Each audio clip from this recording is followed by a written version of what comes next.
Eu sempre gostei de inventar moda.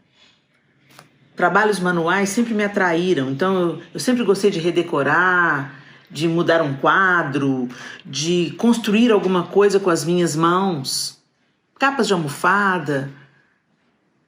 Mas teve uma vez...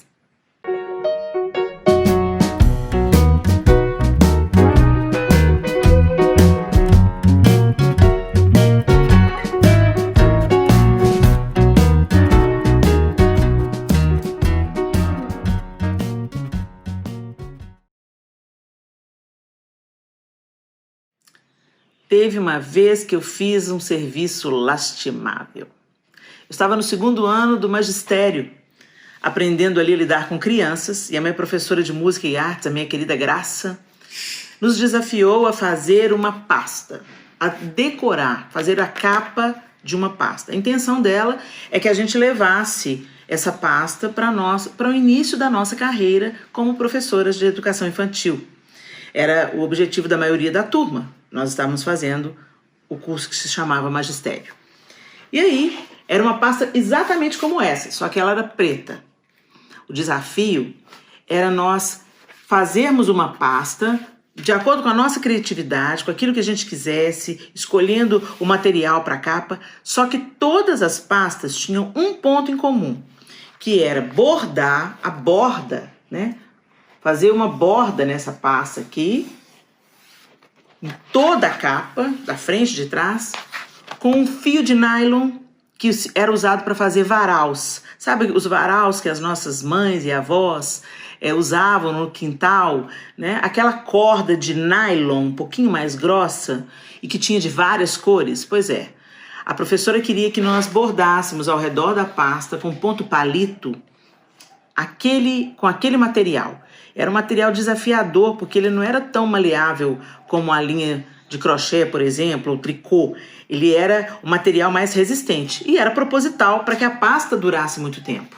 Então a gente tinha que furar de 1 centímetro em 1 centímetro toda a borda da pasta, exceto aqui a parte do meio, mas toda a borda da pasta deveria ser perfurada e depois bordada em ponto palito, para finalizar o que teria sido feito previamente, que era a capa mesmo, e a gente deveria forrar o desenho com um plástico mais grosso. Então, imagina, ficava mais grosso mesmo. Era um plástico transparente mais grosso, a capa que já tem um papelão por baixo, né? E ainda fazer esse ponto palito com esse material de nylon, que era uma corda de varal.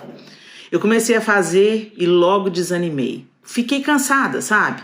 E aí, o meu serviço ficou vergonhoso. Quando a minha professora pegou a minha pasta, olhou para aquele acabamento mal feito, os pontos tortos, mal separados, eu não havia medido direitinho, marcado direitinho, furado direitinho. Ela olhou para aquela pasta e falou assim: não aceito essa pasta de você, Helena. Simplesmente não aceito. Essa pasta está muito aquém da sua capacidade. Vou te dar uma outra oportunidade. Ela já não vai valer a mesma quantidade de pontos, mas eu vou te dar uma oportunidade de você vencer a mediocridade. Aquela lição ficou no meu coração. Eu fui buscar meios, observando as minhas amigas que tinham feito um serviço mais caprichado, procurei saber delas como elas tinham conseguido fazer os furos com tanta perfeição. E uma das minhas amigas disse: primeira coisa, Helena, você tem que fazer a sua capa toda e depois que já está encapada com o material...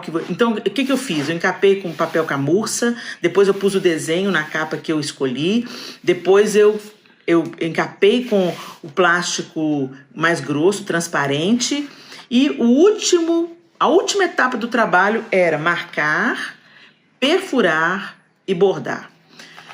E uma amiga minha falou assim: Helena, eu levei num sapateiro para ele perfurar para mim, porque eu não consegui perfurar com excelência.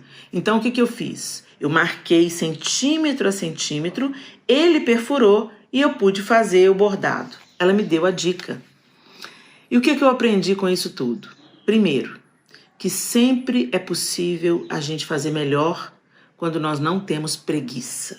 A preguiça sabota a nossa vida, sabota tudo que a gente vai fazer. Tudo que a gente faz com preguiça, a gente faz mal feito. não é a nossa melhor porção, não explora todo o nosso potencial. E foi isso que aquela professora me desafiou, a vencer a preguiça. Segundo ponto, depois que eu venci a preguiça, eu procurei aprender. Para desempenhar alguns trabalhos, a gente tem que ter a humildade de observar, aprender e não ter medo de perguntar: como é que você conseguiu êxito nesse seu trabalho? Eu quero fazer algo excelente também. Recebi a dica, acolhi a dica e fui buscar soluções. Terceiro ponto, a gente não faz nada sozinho. Tudo na vida nós precisamos de outra pessoa para fazer. Então o orgulho tem que morrer, porque nós precisamos uns dos outros.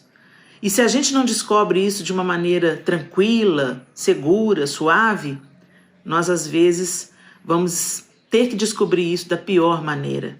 Então, ficam aqui essas 3 lições que eu aprendi diante da fala às vezes tão dura da minha professora, mas que desafiou a buscar a melhor maneira. Vamos trabalhar com excelência? Deus abençoe vocês.